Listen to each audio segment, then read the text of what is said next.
Good morning, everyone. We are Soprano League from City University of Hong Kong. My name is Evelyn, my teammate is Alicia, and our advisor is Dr. Zachary LEUNG. Today, we are going to show you our case study with the topic Li-Ning, Glory Once More.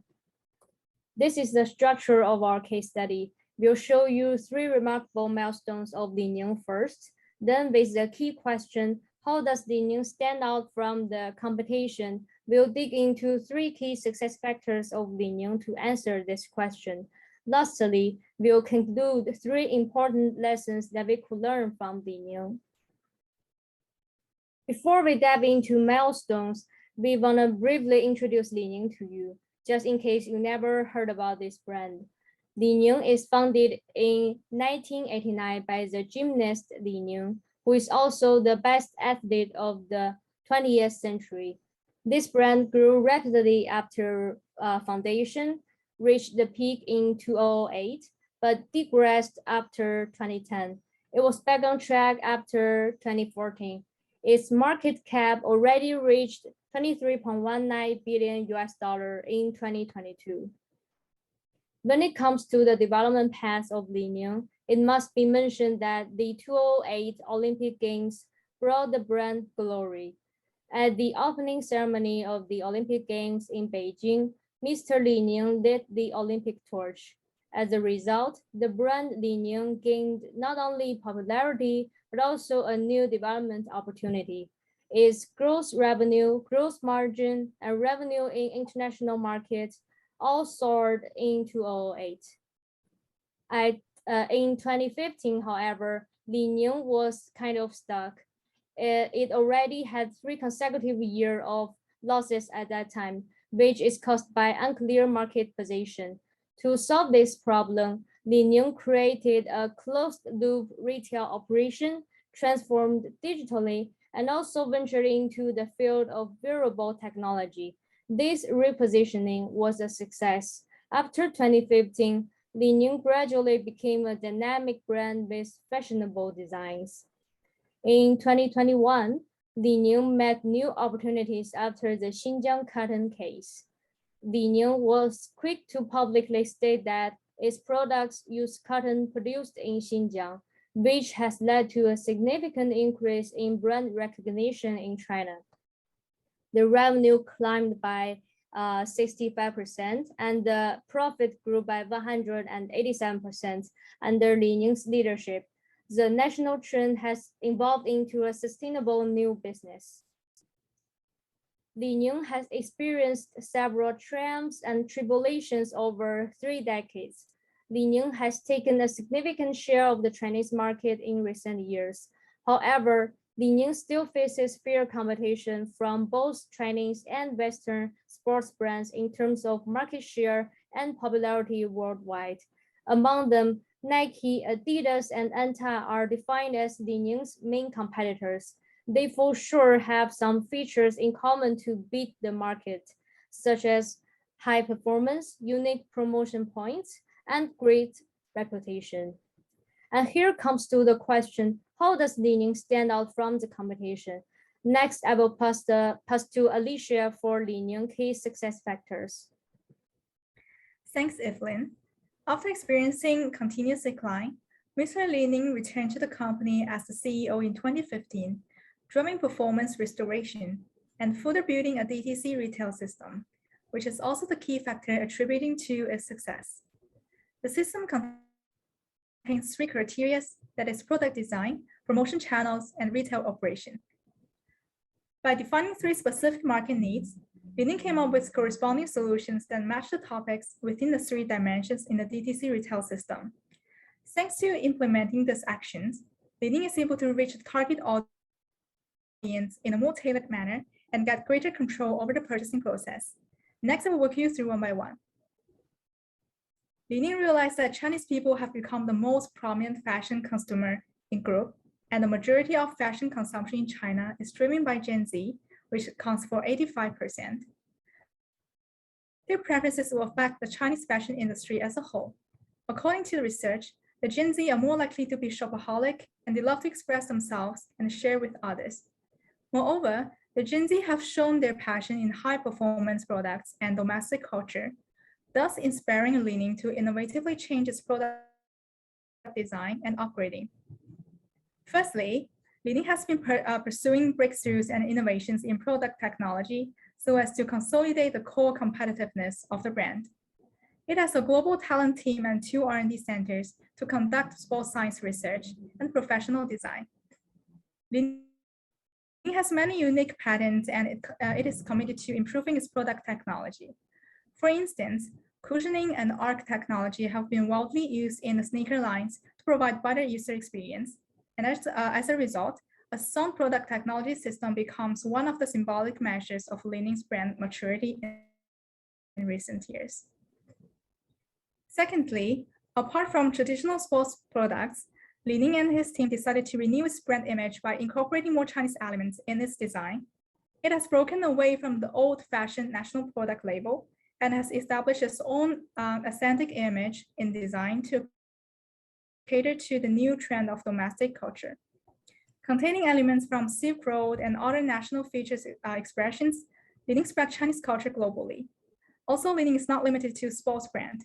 At the New York Fashion Week on February 2018, linking the brand to its Chinese root with modern fashion, Li-Ning impressed China as the world with the brand new China Li-Ning logo print and fashion sense. This is typical cultural marketing. Now let's move on to the second customer trend. McKinsey's article discusses how COVID-19 is driving consumers to shop online much more frequently and choose trusted companies when buying online.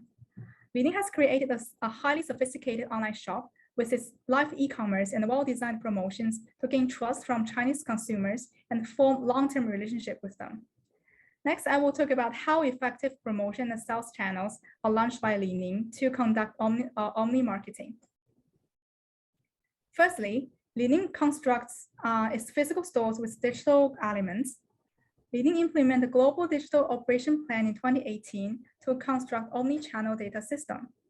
Some of Li-Ning stores in Shanghai were directly built with floor-to-ceiling full touch screens with new technologies such as electronic shelves, product traceability, and AR fittings to greatly enhance users' digital experience. This design also promotes the analysis of store entry rate, and this data are the conversion artifacts that guide marketing decisions and increase sales. Secondly, Li-Ning also promotes a new social network marketing model through WeChat mini programs. Li-Ning found that users did not use the mini program simply as a shopping website. Along with purchasing, they also wanted to discover trends, get novel experiences, and share with friends. Therefore, Li-Ning has developed a different operation method for the brand's official mini program, targeting users with high life cycle value. In a mini program, Li-Ning releases new products, IP models, and limited edition products as its primary marketing strategy and uses coupons, grouping, and other social functions to activate users in all channels. As a result, Li-Ning successfully cultivated users' social sharing habits, and the average daily GMV of mini programs increases by 30%. Through this kind of diversified strategy, Li-Ning managed to maximize promotion effects between bricks and clicks. Finally, Li-Ning does care about its backend strategy to improve retail operation capability. Before 2014, the supply chain structure of the company was a traditional push supply chain, which means the production guided sales.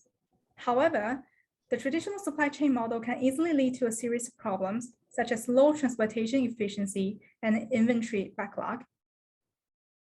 Thus, from 2015, Li-Ning switched to a pull supply chain. Using sales to get production, the company first to test the market's response with few products, then uses big data to support quick orders to rapidly produce products and bring them to the market. What's more, Li-Ning deploys WMS in its new large-scale logistics center. Meanwhile, through the ERP system, Li-Ning succeeded to form integrated supply chain. Eventually, Li-Ning realized shorter distribution distance, faster delivery speed, and timely response, as well as lower transportation costs within the entire supply chain. Next, I'll pass back to Evelyn. Thanks, Alicia.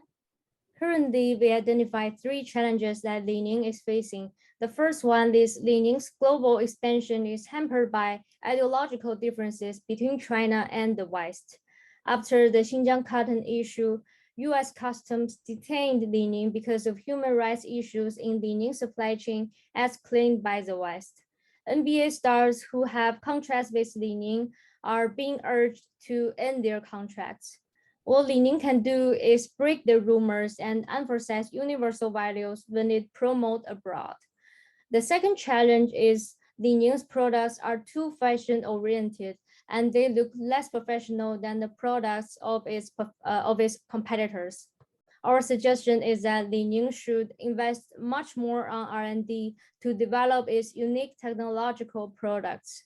For the third challenge, COVID-19 negatively affect Li-Ning's sales performance. We suggest Li-Ning pursuing a sustainable development strategy to save some costs and gain more reputation. Finally, there are 3 lessons that we could learn from Li-Ning's growing path. The first lesson is how to fit into the local market well. Local culture is unique for every place or every country. Emergent or foreign cultures such as hip-hop, street dance to Chinese people are kind of niche, and young people really love these kind of things.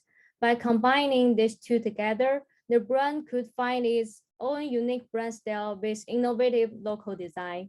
And this unique brand style fits not only the aesthetic needs of Generation Z, but also the cultural confidence of the majority of the local people. People's sense of identity has also resonance. However, a brand's excessive emphasis on its ethnicity or nationality may become an impediment to its international success, especially in today's increasingly hostile political environment. And that leads to our second lesson, how to survive from today's increasingly hostile political environment. So we think the point of this lesson is to find and focus on the commonalities when the brand enters the international market. First, the brand should sponsor international events where every country gets involved to increase global popularity, just like what Li-Ning did.